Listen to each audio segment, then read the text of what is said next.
तो मनोविज्ञान में बात हो रही थी कल, मनोविज्ञान का हमने पढ़ा मनोविज्ञान, मनोविज्ञान का विकास क्रम, और अब मनोविज्ञान की शाखाएं पढ़ रहे हैं कि मनोविज्ञान कहाँ कहाँ प्रयुक्त होती हैं। तो मनोविज्ञान की शाखाएं,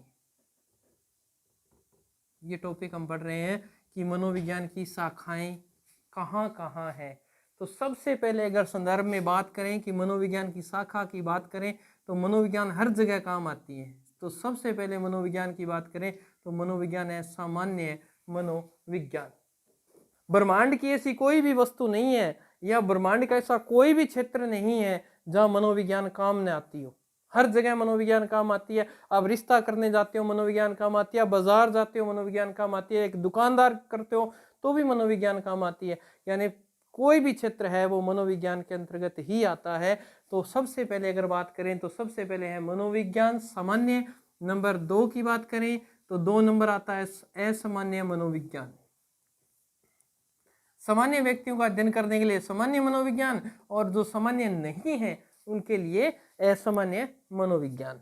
नंबर 3 की बात करें, नंबर 3 में आती है आपकी सामाजिक मनोविज्ञान या समाज मनोविज्ञान कह दो, एक ही बात है कि समाज के में किस प्रकार रहना है, किस प्रकार लोगों से व्यवहार करना है, किस प्रकार अलग अलग प्रकार की क्रियाएं करनी है, ये सभी प्रकार। क्या आप समाज में रहते हो सबके साथ एक सा व्यवहार करते हो? नहीं करते। अब इस बात का ध्यान रखना है आपको कि जब आपको प्रश्न पेपर करते समय नहीं आ रहा हो तब आपको क्या करना है। तब आपको मनोविज्ञान की जगह जहां मनोविज्ञान शब्द लिखा हो वहां आपको सिर्फ एक ही शब्द पढ़ना है। क्या पढ़ना है? व्यवहार। बस आपका प्रश्न आधा हल हो जाएगा यहीं पे। आप मनोविज्ञान की जगह व्यवहार शब्द को जैसे ही पढ़ोगे, मनोविज्ञान को व्यवहार को पढ़ते ही तुरंत आपको समझ में आ जाएगा। जैसे सामान्य व्यवहार, असामान्य व्यवहार, सामाजिक व्यवहार कि समाज के अंदर कैसे व्यवहार करना है। नंबर 4 की बात करें तो नंबर 4 आती है प्रयोगात्मक मनोविज्ञान। और इस बात का ध्यान रखना है कि ये मनोविज्ञान का एक ऐसी शाखा है जिसमें मानव प्लस पशु दोनों का अध्ययन किया जाता है। ये मनोविज्ञान की एकमात्र ऐसी शाखा है जिसमें पशु का और मानव दोनों का अध्ययन किया जाता है। और इसके जनक कौन थे? विलियम वुंट जनक थे इसके। तो ध्यान रखना है, प्रयोगात्मक मनोविज्ञान के जनक थे विलियम वुंट। अब इस बात की ध्यान रखें। उसके बाद की बात करें तो नंबर 5 पे बात करनी है आपको बाल मनोविज्ञान। मनोविज्ञान को आप सिर्फ व्यवहार पढ़ते जाए समझ में आ जाएगा। रीट जो लेवल में आपके लगती है वो बाल मनोविज्ञान लगती है। जो भी टेट का एग्जाम होता है उसमें बाल मनोविज्ञान ही आती है। तो इस बात करनी है बालकों का, छोटे बालकों का अध्ययन किस प्रकार करना है, बालक किस प्रकार की क्रियाएं करते हैं, उन्हें कैसे सिखाना है, कैसे पढ़ाना है, इन सभी चीज़ों का अध्ययन करने के लिए हमें बाल मनोविज्ञान का अध्ययन करना पड़ता है। नंबर 6 की बात करें, नंबर 6 में आपको याद करना है किशोर मनोविज्ञान। ये फर्स्ट ग्रेड का टॉपिक होता है जिसमें जो किशोर होते हैं 12-13 वर्ष से आगे की आयु के जो बालक होते हैं उनकी बुद्धि किस प्रकार होती है, उन पे कंट्रोल कैसे करना है, उन्हें कैसे पढ़ाना है, किस प्रकार की शिक्षण विधियों का प्रयोग करना है, किस प्रकार का उनका मेथड होना चाहिए, क्या पाठ्यक्रम होना चाहिए, कैसी विधियां हो, उन सब का अध्ययन इस किशोर मनोविज्ञान के अंतर्गत किया जाता है। फिर उसके बाद आती है आपकी प्रौढ़ मनोविज्ञान। प्रौढ़ मनोविज्ञान का अर्थ है कि 19 वर्ष से ज़्यादा के जो बालक हैं उनका अध्ययन यहाँ किया जाता है। उसके बाद की बात करें, 8 नंबर की बात करें तो 8 नंबर में आप याद कर सकते हो विकासात्मक मनोविज्ञान कि बालक का विकास किस तरह से करना है, जिसके बालक के विकास में 3 संदर्भ आ जाते हैं, शारीरिक, मानसिक और संवेगात्मक विकास। इन सब का विकास किस प्रकार करना है, बालक में किस प्रकार से इनको डेवलपमेंट करना है, तीनों चीज़ों का, बालक का मानसिक विकास भी अच्छा हो, उसका शारीरिक विकास भी अच्छा हो और वो संवेगात्मक रूप से भी मजबूत हो। इन तीनों चीज़ों का विकास बालक को करना होता है, जिसका अध्ययन हमें कौन सी मनोविज्ञान करवाएगी? विकासात्मक मनोविज्ञान करवाएगी। नंबर 9 की बात करें तो नंबर 9 में अगर बात करें तो जेनेटिक मनोविज्ञान बोल सकते हो आप इसे, या जेनेटिक मनोविज्ञान बोल सकते हो, जिस मनोविज्ञान के अंतर्गत गुण सूत्रों का पता किया जाए कि एक पढ़े लिखे या मंदबुद्धि माता पिता है उनकी संतान तीव्र बुद्धि की हो जाती है, उसका अध्ययन किसके अंतर्गत किया जाता है? जनिक मनोविज्ञान के अंतर्गत किया जाता है कि गुणसूत्रों में परिवर्तन क्यों हुआ, कैसे हुआ। एक बहुत ही तेज माँ बाप हैं जिनकी बुद्धि बहुत तेज है, पढ़े लिखे हैं, उनकी जो संतान होती है वो बिल्कुल ही भोली बोगड़ हो जाए जाम जाए, तो बिंग अध्ययन भी किसी मनोविज्ञान के अंतर्गत करी जाए, ये मनोविज्ञान के अंतर्गत करी जाए। नंबर 10 की बात करें तो 10 की बात करें तो ये होती है व्यक्तिगत, या इसे व्यक्तिक मनोविज्ञान भी बोल देते हैं, व्यक्तिक मनोविज्ञान। तो इसमें प्रत्येक व्यक्ति की अलग अलग विधियां, अलग अलग पर्सनैलिटी का अध्ययन किया जाता है, ठीक है। अब नंबर 11 की बात करें तो 11 की बात करें तो ये अपन चलते ही हैं कि कोई भी मनोविज्ञान है वो किसका अध्ययन करती है, कि उसके व्यवहार का अध्ययन करती है, इसीलिए ये होती है व्यवहारिक मनोविज्ञान। नंबर 12 की बात करें, नंबर 12 की होती है शिक्षा मनोविज्ञान, जिसका अध्ययन हम मैं पूर्व में आगे वाले लेसन में पूरी डिटेल से करवाऊंगा, शिक्षा मनोविज्ञान। फिर अगर नंबर 13 की बात करें तो 13वीं को हम बोल सकते हैं नैदानिक या उपचारात्मक मनोविज्ञान, उपचारात्मक मनोविज्ञान। नंबर 14 की बात करें कि नंबर 14 में बात करें तो प्रत्येक व्यक्ति या प्रत्येक व्यक्ति की छोटी छोटी बातों का अध्ययन किया जाता है, उस मनोविज्ञान को बोला जाता है विश्लेषणात्मक मनोविज्ञान। नंबर 15 की बात करें, ये मनोविज्ञान बहुत ही मजेदार होती है, परा मनोविज्ञान। परा का अर्थ होता है इस संसार से ऊपर, पर का अर्थ होता है ऊपर, यानी इस संसार से ऊपर, जिसमें भूत प्रेत टूणा टोटका जादू टोना सारा अध्ययन कौन करेगी?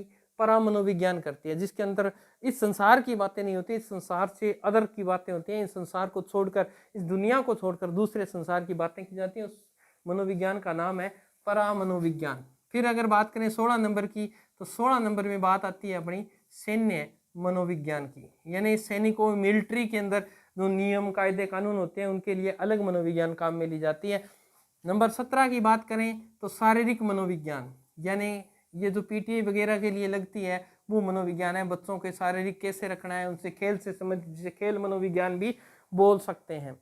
नंबर 18 की बात करें तो 18 में आती है आपकी सैद्धांतिक मनोविज्ञान, सैद्धांतिक मनोविज्ञान। अब मैंने आपको एक पार्ट करवाया ये मनोविज्ञान, इसे मैं डिटेल से करवा देता हूं कि इसके अंतर्गत क्या होता है। व्यवहारिक मनोविज्ञान के अंदर कुछ पार्ट बने हुए हैं, व्यवहारिक मनोविज्ञान की कुछ शाखाएं हैं, उनका अध्ययन कर लेते हैं। व्यवहारिक मनोविज्ञान, तो इसके अंदर देखिए व्यवहार का अर्थ है कि जहां व्यक्ति के व्यवहार को मापा जाता है वो कौन सी मनोविज्ञान होगी? व्यवहारिक मनोविज्ञान होगी। तो इसका पहले भाग की बात करूं, मैं ए पोर्शन की बात करूं तो सबसे ज्यादा व्यवहार का काम होता है कहाँ? उद्योग धंधों में, इसीलिए इसके पहले भाग को नाम दे दिया हमने औद्योगिक मनोविज्ञान। उद्योग धंधों में बता दो, क्या एक ही सोच के व्यक्ति होते हैं? बहुत सारे सोच के व्यक्ति होते हैं, अलग अलग सोच के व्यक्ति होते हैं, और सबको एक ही व्यक्ति कंट्रोल करता है। अगर उसे मनोविज्ञान का ज्ञान नहीं है तो क्या वो अच्छा बिजनेस कर पाएगा? नहीं कर पाएगा।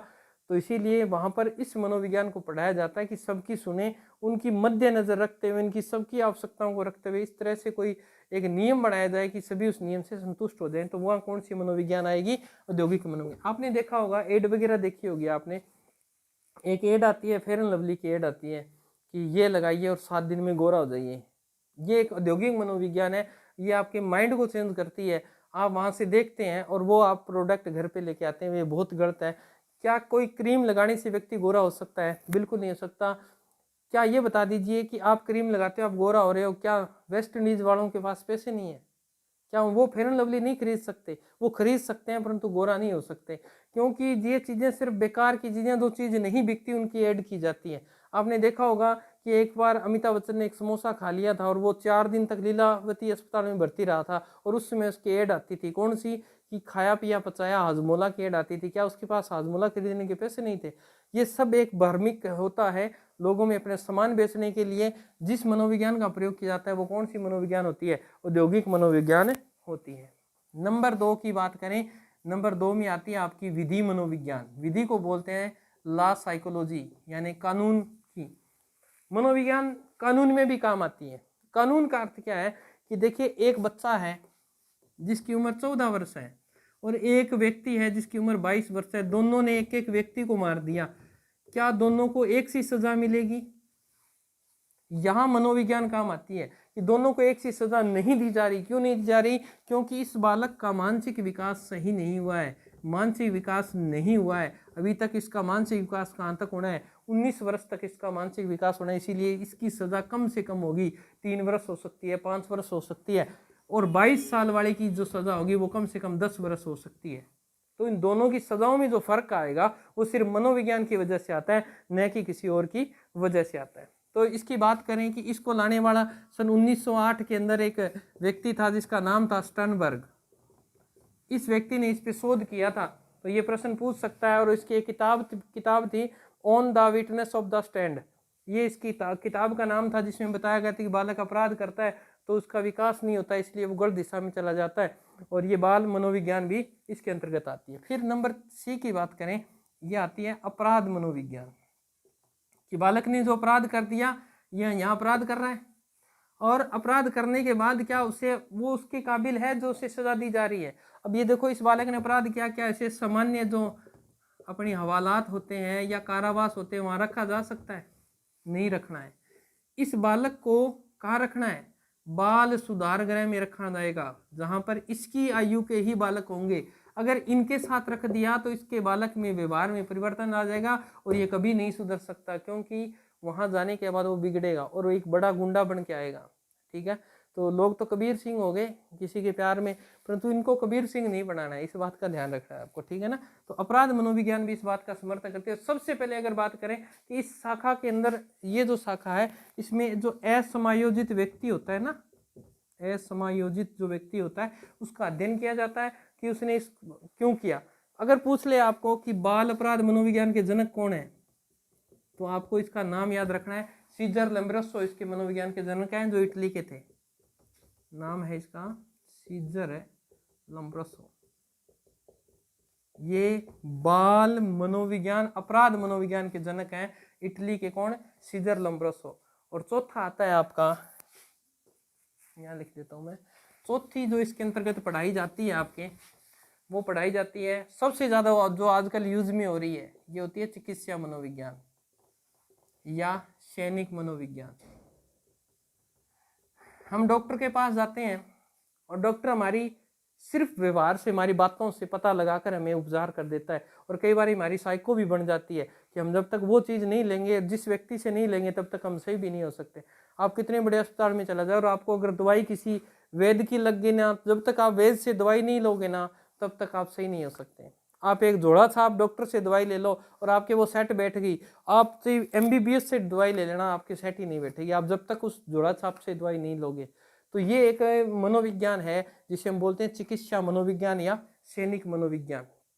आपने देखा होगा कि कुछ साल पहले एक हमारे घर में एक दवाई रहती थी, जैसे सर दर्द होता था तो वो टेबलेट, बुखार होती थी तो वो टेबलेट, दर्द होता था तो वो टेबलेट, ठीक है, पेट दर्द होता था वो टेबलेट, हार्ड पैर दुख रहे हैं तो वो टेबलेट, जिसका नाम था क्या?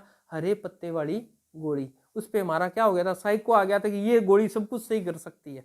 तो वो एक माइंड में हो जाती है, वहाँ चिकित्सा मनोविज्ञान काम करती है, और वो इसके अंतर्गत सभी प्रकार के निदान और उपचार किए जाते हैं कि किस प्रकार की बालक में साइको है। तो ये थी मनोविज्ञान की शाखाएं। अब अगर बात करें कि मनोविज्ञान के लक्ष्य क्या हैं, तो ये ध्यान रखना, ये पेपर में पूछे जाने वाला प्रश्न है कि मनोविज्ञान के लक्ष्य क्या क्या हैं। तो सबसे पहले मनोविज्ञान का लक्ष्य है मापन और वर्णन, मापन एवं वर्णन। ये जो मैं आपको करवा रहा हूँ ये सारी NCERT प्लस राजस्थान बोर्ड की जो 11वीं और 12वीं माध्यमिक की किताबें लगती हैं उनमें से मैटर करवाया जा रहा है। कोई भी संशय नहीं है, कहीं भी कुछ दिक्कत नहीं आएगी आपको। मापन और वर्णन, मनोविज्ञान का पहला लक्ष्य है मापन और वर्णन। अर्थात कहने का अर्थ है कि मनोविज्ञान ये कहती है कि किसी व्यक्ति का सबसे पहले मापन करना है तो उसे पूरे डिटेल से अध्ययन किया जाए, फिर उसका वर्णन किया जाए, और ये मनोविज्ञान का सबसे पहला लक्ष्य होता है। नंबर 2 की बात करें कि मनोविज्ञान 2 नंबर पे करती है पूर्वानुमान, अनुमान लगा लेती है, भविष्यवाणी कर लेती है कि ये बालक भविष्य में, आज इसका व्यवहार ऐसा है, आज कोई बालक बढ़िया पढ़ रहा है तो हम कह सकते हैं इसका भविष्य उज्जवल होगा, तो पूर्वानुमान लगाती है। और अगर वो बालक सही नहीं है तो उस पर नियंत्रण भी करती है। तो इसका दूसरा लक्ष्य है पूर्वानुमान व नियंत्रण। और नंबर 3 पे होता है आपकी व्याख्या। आप बालक में क्या कमी देख रहे हैं, जिसका अध्ययन आप कर रहे हैं उसमें क्या कमियां हैं, किस प्रकार की कमियां हैं, इसका अध्ययन किया जाता है नंबर 3 में, जिसका नाम है व्याख्या। तो ये मनोविज्ञान के 3 लक्ष्य थे। अब अगर अब बात पूछ लूँ आपको, मनोविज्ञान की शाखाएं आपको मैंने करा दी, अब ये पूछ सकता है मनोविज्ञान से संबंधित विषय कौन कौन से हैं। तो देखिए संबंधित विषय करवा देता हूँ कि मनोविज्ञान से संबंधित विषय कौन कौन से हैं। नंबर 1 पे बता दीजिए, नंबर 1 पे आप जहाँ से मनोविज्ञान अलग हुई वो इसी का विषय माना जाता है। कौन सी? दर्शन शास्त्र। दर्शन शास्त्र में मनोविज्ञान का प्रयोग होता है। नंबर 2 की बात करें, नंबर 2 में आती है आपकी अर्थशास्त्र। अर्थशास्त्र आपने देखा होगा, शेयर मार्केट में अनुमान लगाए जाते हैं कि आज शेयर मार्केट तेज होगा, डाउन होगा, सर्व पूर्वानुमान लगाया जाता है इसका। नंबर 3 की बात करें तो राजनीति विज्ञान। राजनीति विज्ञान में भी मनोविज्ञान का प्रयोग किया जाता है। नंबर 4 की बात करें, नंबर 4 में आती है आपकी समाजशास्त्र कह दो या सामाजिक मनोविज्ञान कह दो, तो समाजशास्त्र, यहाँ भी मनोविज्ञान का प्रयोग होता है। नंबर 5 की बात करें, नंबर 5 में आती है आपकी कंप्यूटर विज्ञान। यहाँ भी देखिए कंप्यूटर विज्ञान में कैसे मनोविज्ञान काम आई भाई, तो कंप्यूटर में पहले से डाटा तैयार है और बालक के सामने आपको बिठा दिया, कंप्यूटर के सामने बिठा दिया जाता है, कंप्यूटर आपसे व्यवहार करता है। व्यवहार का मतलब ही क्या है? मनोविज्ञान आपको प्रश्न देगा, जब तक आप उसका उत्तर नहीं दोगे तब तक वो प्रश्न आगे नहीं बढ़ पाता, तो वहां भी मनोविज्ञान काम करती है। नंबर 6 की बात करूं, नंबर 6 में आती है आपकी आयुर्विज्ञान। आयुर्विज्ञान का मतलब है चिकित्सा के क्षेत्र में जो काम करती है, चिकित्सा के क्षेत्र में जो काम करती है। नंबर 7 में आती है आपकी विधि व अपराध विज्ञान, जिसमें अपन ये कोर्ट वगैरह के काम होते हैं ना, ला बोलते हैं, जैसे ला करते हैं वो। नंबर 6 में आती है संगीत व ललित कला। देखिए साइको यहाँ तो सबसे ज्यादा आती है, ठीक है, साइको सबसे ज्यादा संगीत में काम में आती है। देखिए एक खुशी का माहौल है तो वहाँ खुशी के गाने चलते हैं, व्यक्ति वैसे ही गाने सुनता है। एक दुख का माहौल है तो दुख के गाने सुनता है, जैसे बड़ा पछताओगी गाना चल रहा था, ठीक है, जिंदगी ठीक ठाक सी चल रही थी, बड़ा पछताओगी, ये वो ढींगड़ा पूंछ रहा, इतने में फिर फिलहाल आ गया कि किसी और का हूँ, किसी और का हो नहीं सकता, तो जिंदगी में वो गाने अच्छे लगेंगे जैसे आपके साथ जो व्यवहार हुआ है ना। तो संगीत में मनोविज्ञान का बहुत बड़ा योगदान रहता है। नंबर 9 की बात करें तो 9 आती है आपकी वास्तुकला। आदमी का साइको बदल देती है वास्तुकला, कि आपके घर में ये है, वो है, ढींकड़ा है, पूंछ रहा है। वह अभियांत्रिकी यानी आईटी वगैरह जो भी है वो इस मनोविज्ञान के अंतर, ये मनोविज्ञान से संबंधित 9 विषय हैं जो आप ध्यान में रखेंगे।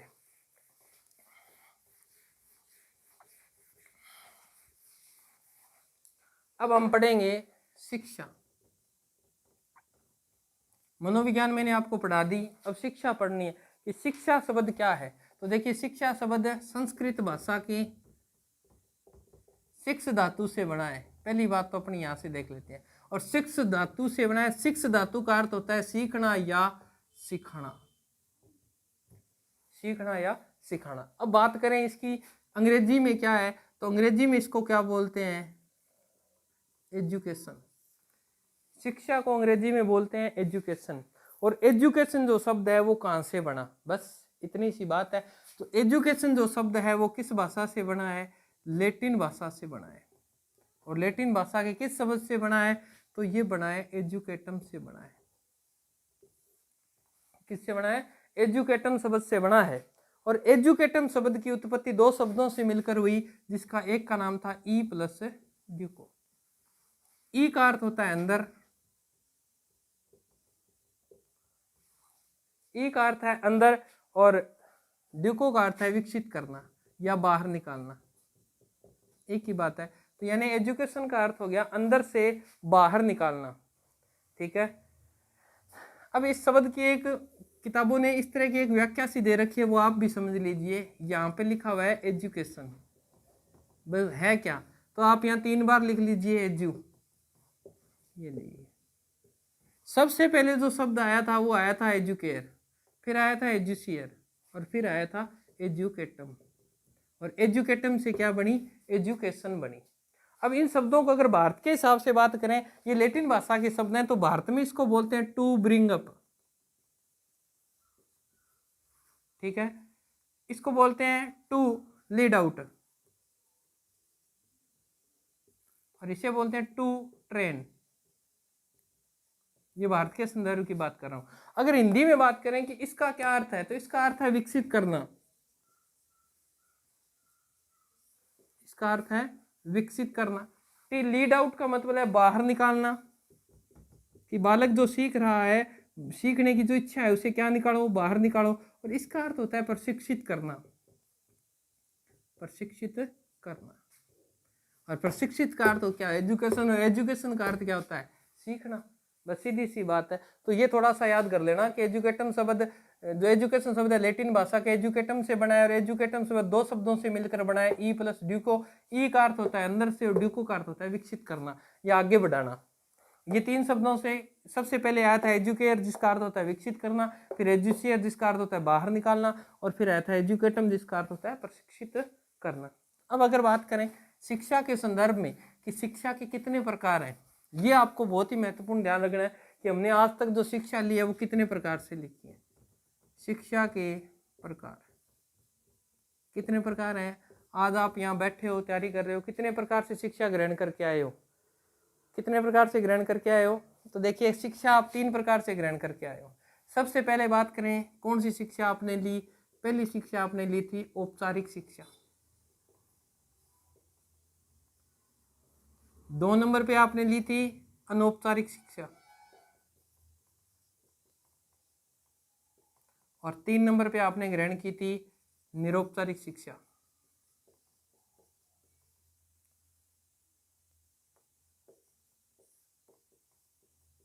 निरौपचारिक शिक्षा क्या है? ये शिक्षा किस प्रकार की शिक्षा है? नाम आपने सुन लिए। औपचारिक शिक्षा क्या है? औपचारिक शिक्षा का अर्थ है कि वह शिक्षा जिसके उद्देश्य, वह परिस्थितियां निश्चित होंगी। परिस्थितियां क्या होंगी? निश्चित हों।